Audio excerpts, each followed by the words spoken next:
This is the workshop on flipped and collaborative learning in an online space. Um, I'm Jen Lobsher. I'm the newest instructional designer in the OLS. Um, and I guess let's just get started. Oop. Okay.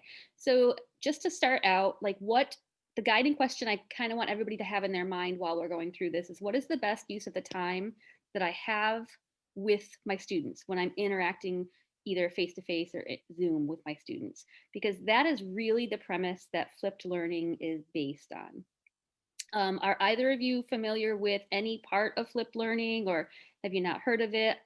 Um, because I don't want to give you too much information if you already have some background. Very little. Okay. Sharon, how about you? First time hearing about it. Perfect. Okay. So then this will fit you both well. So just keep this in mind. What is the best use of the time you have interacting synchronously with your students? What is flipped learning? Well, flipped learning is a teaching model. And back in the day when I was in school, it used to be called front loading. Oh, okay. Yeah, see, that usually triggers something. And front loading is essentially giving all of the passive information up front and then working on all of the active things together.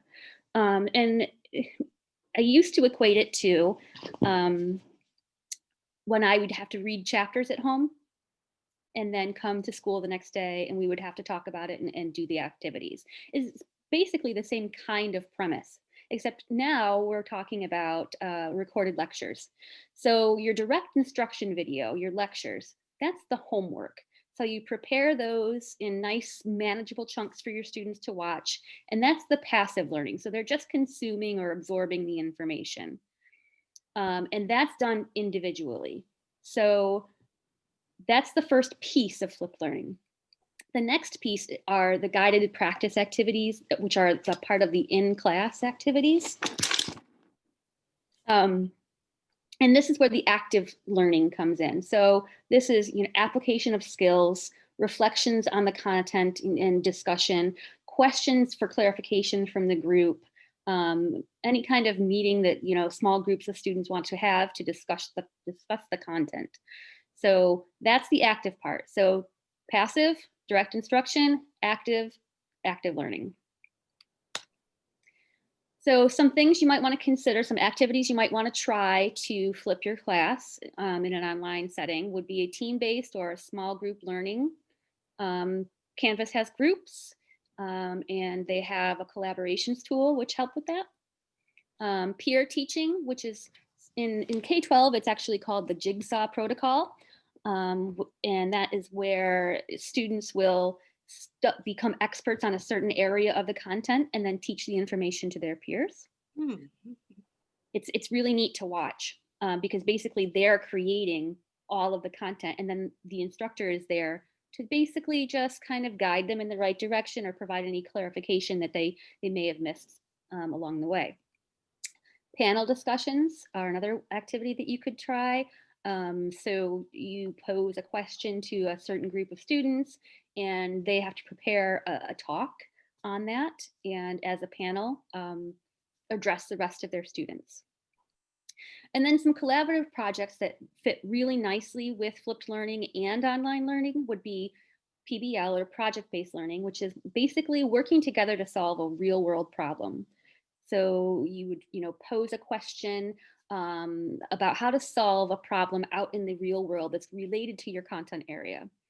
And they would work together to develop a project that solves that or attempts to solve that.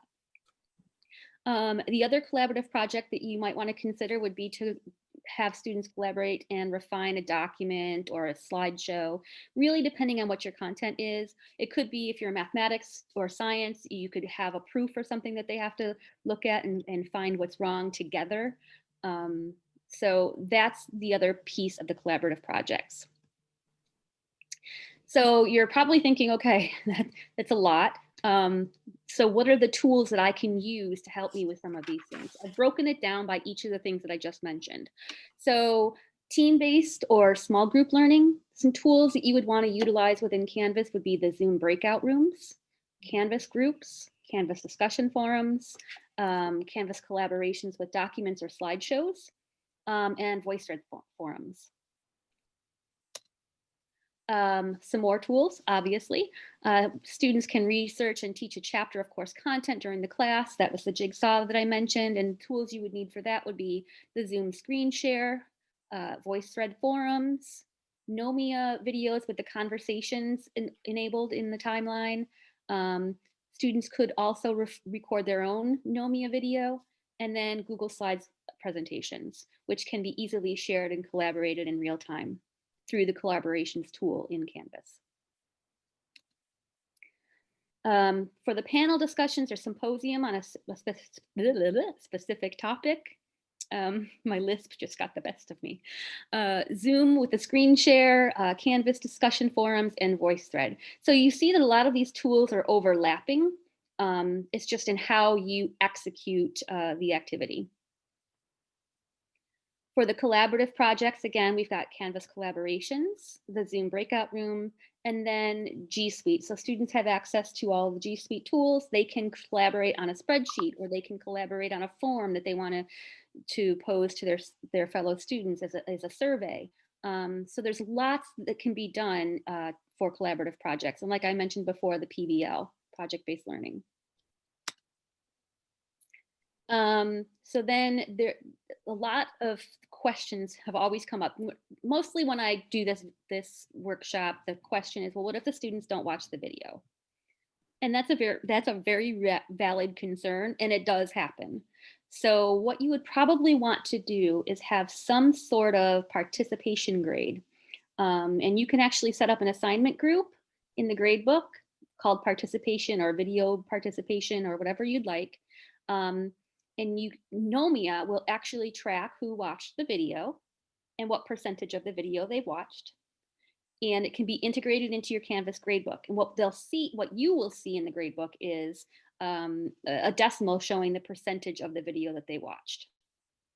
You can also embed quizzes within Nomia. So to put those quizzes, scattered throughout Nomia will help to keep the students engaged throughout the entire video, rather than just, okay, I'm going to watch the first 10 seconds and just get an idea of what the content is, and then I'm going to be done with it, or I'm just going to let it play and go take a shower. So having the little formative tech quizzes in the middle of that is very helpful. Okay, so now I am going to actually stop my share because I have prepared. I want to stop my share. Please stop. Okay.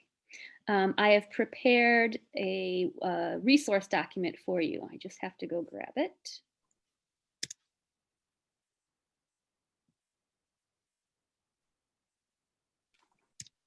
My apologies for taking a couple seconds.